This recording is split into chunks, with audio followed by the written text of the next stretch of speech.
Do you know how to ask great questions? A few years ago, back in 2022, I released an episode called How to Ask Better Questions in English. And today's episode is an update to that original one. The core idea is the same because it's still really important, but a lot has changed since then. I've changed as a podcaster and an educator, and I think English learners' needs have changed too. In fact, the way we use English in 2026 is sometimes different from how we used it just a few years ago. We now spend a lot of time in online meetings, working with international teams, or communicating through messages and emails. And probably the biggest change is to do with AI, artificial intelligence. In this kind of world, the ability to ask good questions matters more than ever. Most people know how to ask questions, but very few people know how to ask good questions.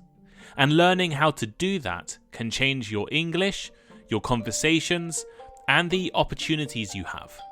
So today, we will look at different types of question, what makes a good question, and I'll give you lots of useful advice. You can find an ad-free version of this episode on my Patreon, both in audio and video form. Link is in the description. Here is today's episode. In 2026, I think question asking, or the ability to ask good questions, is becoming a vital life skill. Many people work in global teams.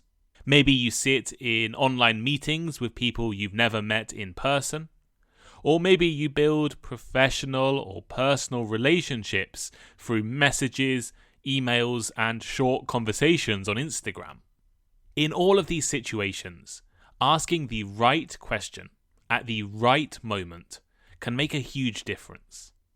In a global workplace, for example, good questions help you understand expectations, avoid misunderstandings, and show that you're engaged. And this is especially important if English isn't your first language. Online, in meetings or in online classes or online calls with your friends, it's easy to stay silent or get ignored. So a clear and thoughtful question can really help you understand better and get people to understand you better. This is also true in the age of AI. Whether you're using ChatGPT or Gemini or Claude or whatever else there is out there right now, the quality of what you get from the AI depends almost entirely on the quality of what you ask. Vague questions lead to vague answers. Clear questions lead to useful ones. The skill here is exactly the same. You need to know what you want and you need to express it clearly. And this isn't just my opinion. Research consistently shows that people who ask more questions in conversations are seen as more engaged, more intelligent, and more likable. They also tend to learn more. Asking good questions demonstrates curiosity, confidence, and respect. These are all qualities that matter in professional and personal relationships.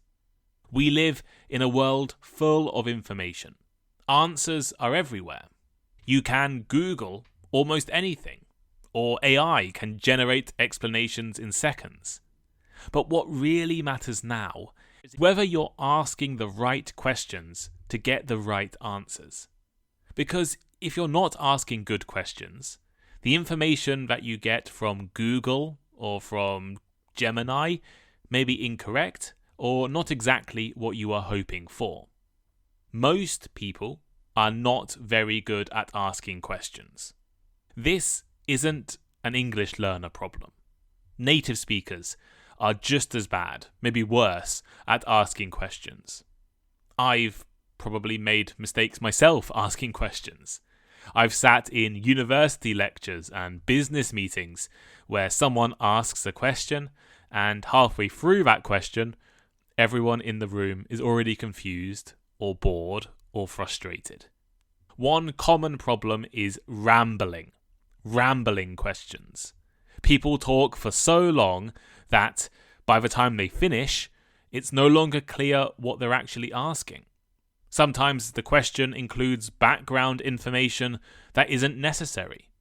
Sometimes it turns into a speech. And sometimes it never really becomes a question at all. Another issue is questions designed to show intelligence rather than get an answer. I saw this constantly as a student at university. Someone would ask a long, complex question filled with academic language because they wanted to sound smart. And the result was usually the same. The professor had to ask them to clarify, or the professor answered a completely different question because they were confused. Then there are questions with hidden opinions. These are questions that already contain judgment or an assumption. They are biased. They don't really want an answer. They want agreement. And if the other person disagrees, the conversation can quickly become awkward or defensive. This is why question quality matters. A bad question wastes time. It wastes your time and everyone else's. But a good question creates value. It clarifies something. It opens up the conversation.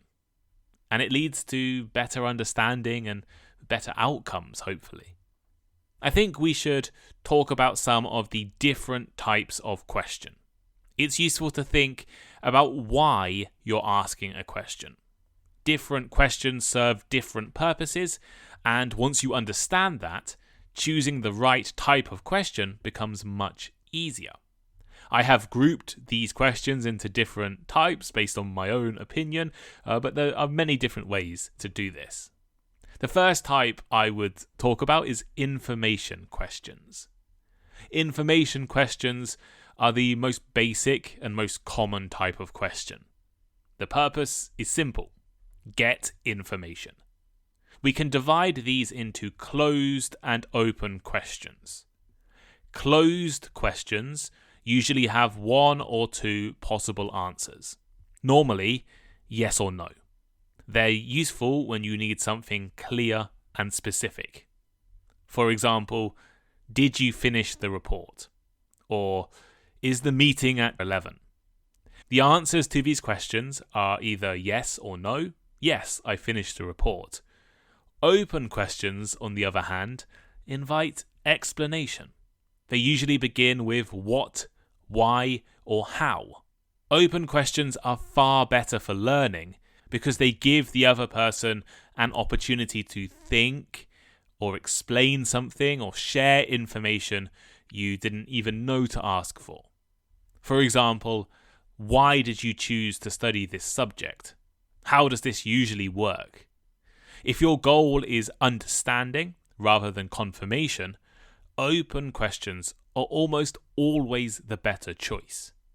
The next set of question types are best categorized, in my opinion, as direction-shaping questions. They influence the direction of a conversation. Probing questions help you go deeper. They're often used when something isn't clear or when you want more detail. These are especially important for English learners because they allow you to check meaning without pretending you understand everything. Examples include, could you explain that part in more detail? When you say it was challenging, what was the hardest part? Follow-up questions are a natural extension of this. You ask them after hearing an answer, and they show that you're listening and interested. Research consistently shows that follow-up questions make conversations more engaging and more cooperative.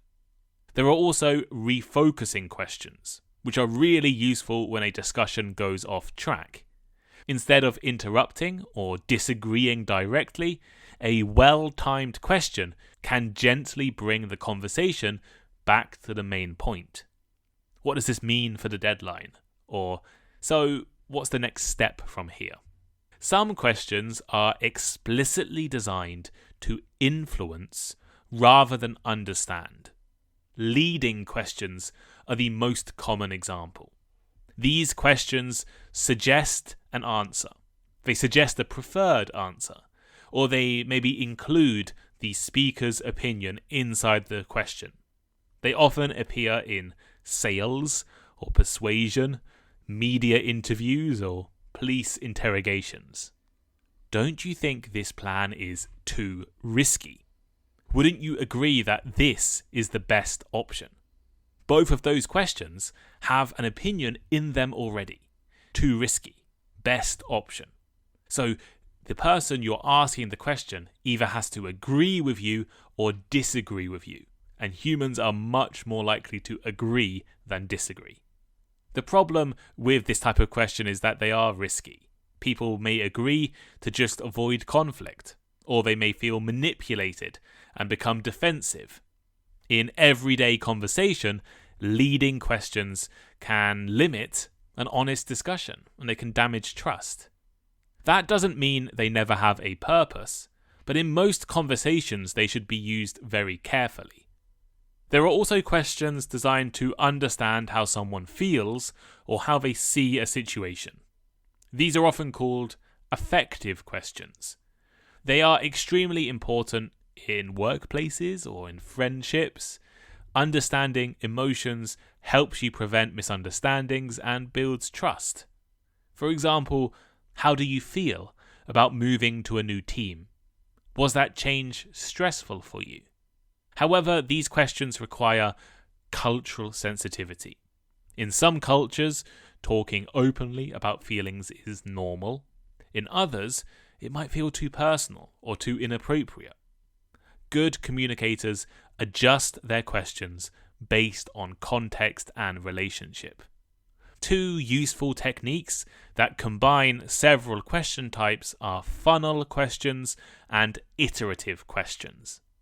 Funnel questions start broad and gradually become more specific. They are useful in interviews or in problem solving or in discussions where you're trying to understand a complex situation step by step. For example, how has the project been going overall? Which part has been most challenging? What exactly caused that issue?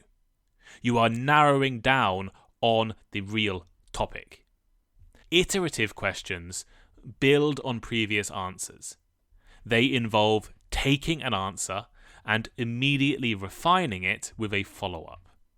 You have all probably become quite used to using iterative questions without realizing it.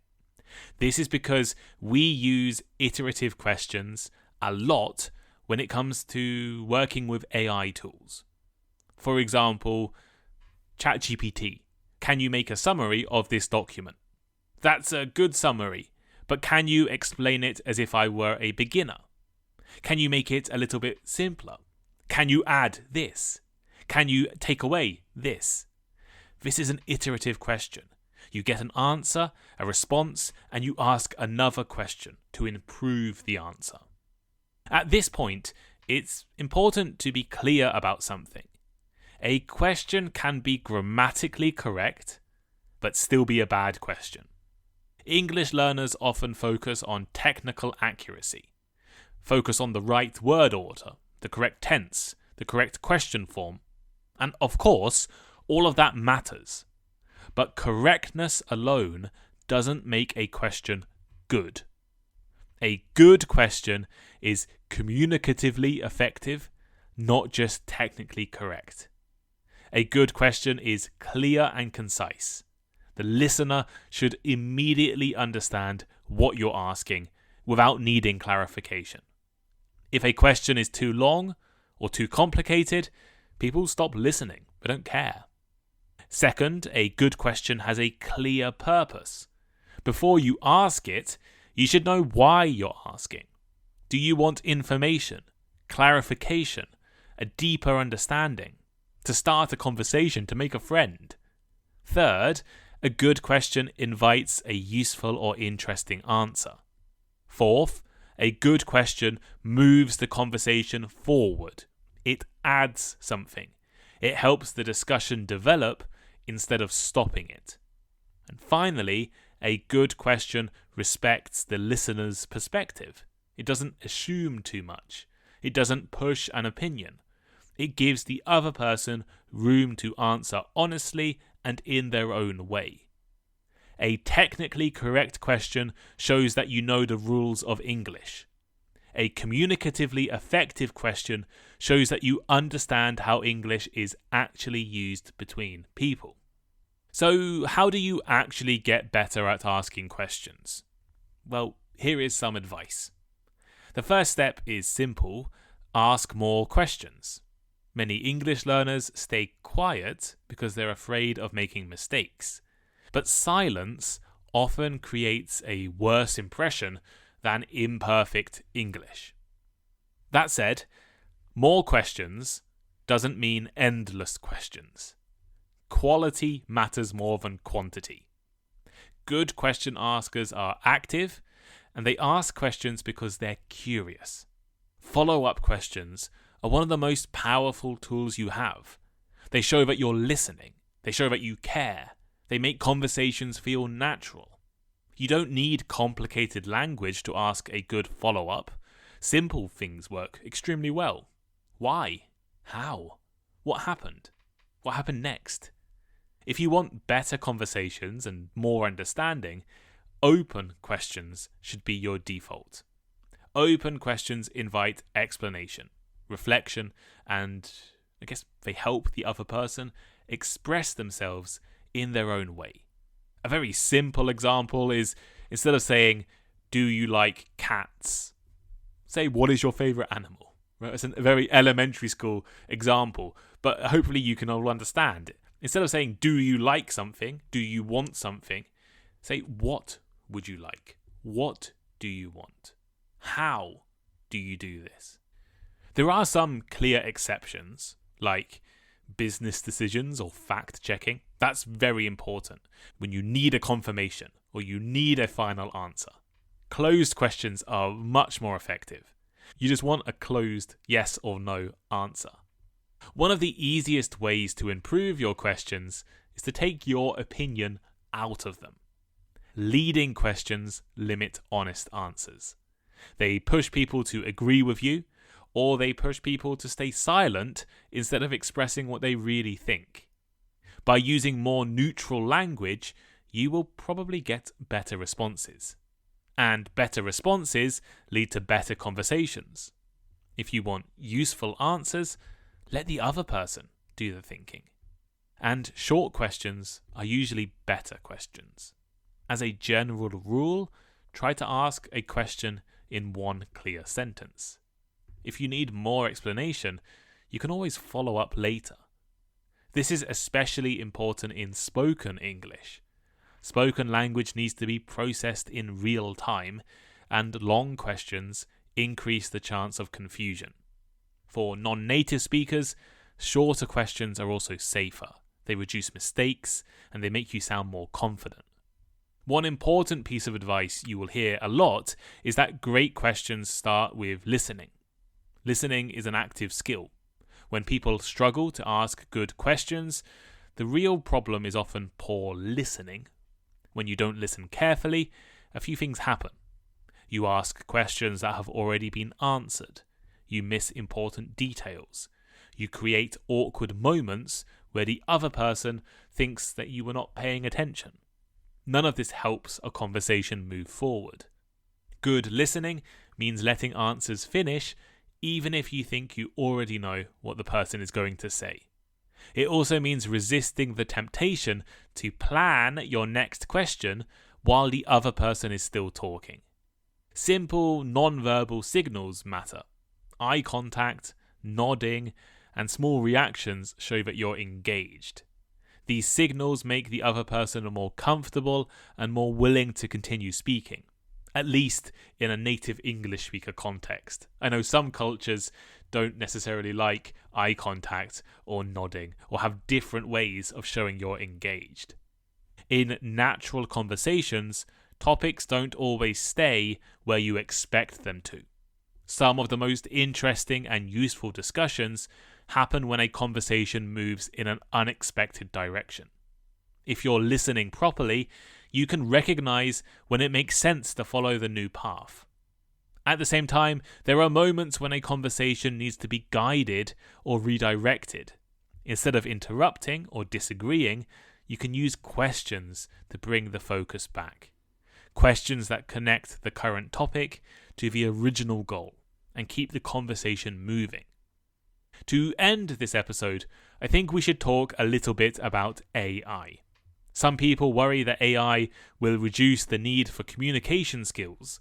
In reality, it's kind of done the opposite.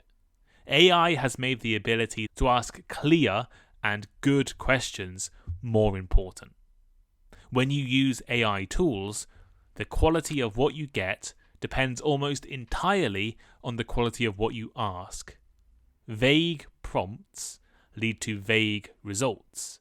When you ask someone a good question, you are clear about your intent. You give enough context for them to understand the situation. And you apply constraints so that the answer is actually useful. The same principles apply when prompting AI.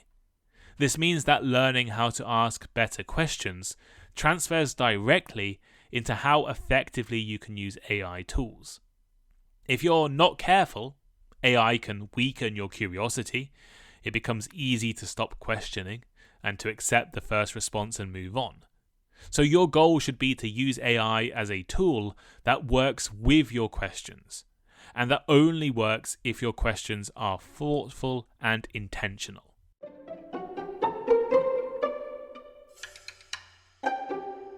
So here is today's final thought. In this episode, I've looked at why question asking matters more than ever, what makes a question genuinely good, and how listening, follow-up questions, and AI all depend on the same skill, knowing how to ask clear and intentional questions. My advice is simple. Start paying attention to the questions you ask, shorten them, open them up, and don't be afraid to ask one more follow-up. But what do you think? Do you think you are a good question asker? How could you improve? Do you remember a time when you noticed someone asking a bad question? Let me know by leaving a comment. You can comment on YouTube or on Spotify, or if you're a Patreon subscriber, make sure to comment on Patreon. Patreon is the Thinking in English community. It is where you can support the podcast, support the show, and receive some great benefits. I release bonus episodes every Friday. There are ad-free versions of main episodes. There is a film club. There is conversation clubs that take place 6 times a week, and lots more. Grammar study packs, conversations with me, discounts, lots of cool things. Meet other members, and support the podcast, support me, and help me keep making videos and keep recording episodes. Thank you all so much for listening, and I'll speak to you next time. Goodbye.